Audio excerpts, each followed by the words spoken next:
Saya Putu Paramita Primadevi Pramana hari ini akan menjelaskan mengenai gerakan involunter. Selamat pagi Pak, perkenalkan saya Dr. Paramita yang bertugas pada pagi hari ini. Sebelumnya saya berbicara dengan Bapak siapa? Ari, dokter. Baik Bapak Ari, yang bisa saya bantu? Ini dok, kadang tangan saya tuh gerak sendiri dokter. Baik Pak, dari keluhan yang Bapak alami, dan sekarang saya akan melakukan beberapa pemeriksaan ya Pak ya, namanya pemeriksaan gerakan involunter. Nah, pemeriksaan ini nanti saya akan meminta Bapak untuk melakukan beberapa perintah yang akan saya perintahkan kepada Bapak. Bagaimana gerakan yang Bapak maksud itu? Mungkin nanti akan Bapak merasa tidak nyaman. Apakah Bapak bersedia? Iya. Baik Pak, sebelum itu saya akan mencuci tangan terlebih dahulu ya Pak ya. Iya.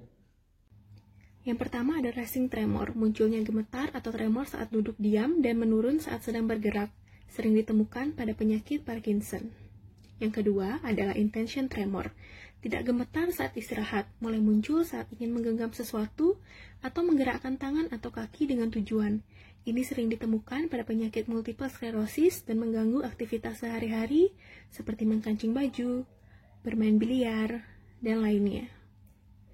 Yang ketiga adalah postura tremor. Ini muncul saat menahan postur tubuh terhadap gaya gravitasi, seperti sedang duduk, dan diperintahkan untuk merentangkan tangan ataupun berdiri, namun tidak ditemukan saat pasien dalam posisi tidur.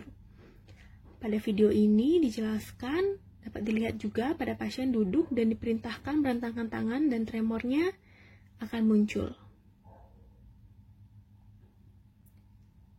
Selanjutnya adalah Korea, merupakan satu gerakan involunter tidak teratur, asimetris, dan tidak bertujuan, yang terdiri dari gerakan-gerakan yang berbeda-beda, gerakan yang menyentak, tidak teratur, rapat, dan tanpa tujuan, dan berlangsung pada anggota badan disertai kedutan tidak sadar pada muka, timbul secara tiba-tiba, cepat, berlangsung sebentar, dapat dilihat pada video ini.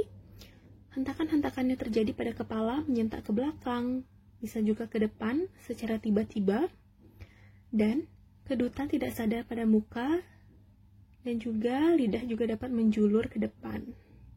Selanjutnya adalah balismus, gerakan involunter yang kasar, tiba-tiba seperti melempar atau mengempaskan ekstremitas, dapat mengenai dua sisi ataupun satu sisi yang disebut dengan hemibalismus. Pada video ini dinamakan hemibalismus karena hanya terjadi pada satu sisi, yaitu sisi kiri pasien. Gerakan ini dapat muncul saat pasien duduk, berdiri, ataupun berjalan, seperti yang dapat dilihat pada video ini.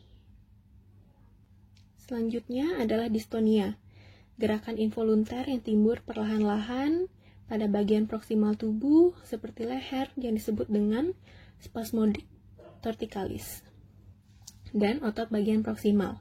Otot leher berkontraksi tanpa disengaja, menyebabkan kepala berputar ke satu sisi dan dapat juga miring ke depan atau ke belakang, seperti lihat pada video. Baik Pak, dari hasil pengamatan saya tadi, Bapak memang memiliki gangguan gerakan involunter namanya Pak ya. Jadi di sini yang Bapak alami itu adalah gerakan involunter intention tremor, di mana Bapak itu akan menggerak-gerakkan tangan sendiri tanpa sadar jika Bapak itu menggerakkan tangan atau kaki saat memang ada memiliki tujuannya. Sampai di sini ada yang ingin ditanyakan Pak atau belum mengerti? Iya dokter. Terima kasih Pak. Terima kasih.